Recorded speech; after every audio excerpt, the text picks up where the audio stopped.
নবীজি তাকে চিনলেন না। মহিলা বললেন, শুনুন ইয়া রাসূলুল্লাহ, কাল আপনি একটা বিয়ে পড়িয়েছিলেন মনে আছে?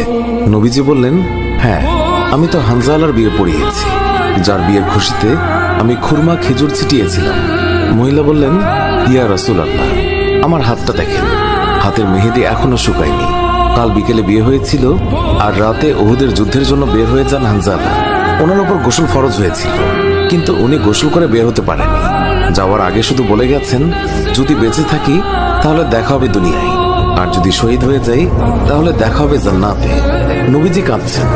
মহিলা বললেন, ইয়া রাসূলুল্লাহ, শহীদের তো আপনি গোসল দেন না, আমার স্বামীকে আপনি একটু গোসল করিয়ে দেবেন?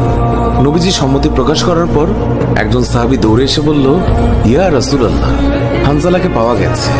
সবাই গেলেন, গিয়ে দেখলেন সাদা কাফনের ভিতরে লাশের মাথায় পানি। নবীজি হানজালার মাথায় হাত দিলেন। জিবরাইল আলাইহিস সালাম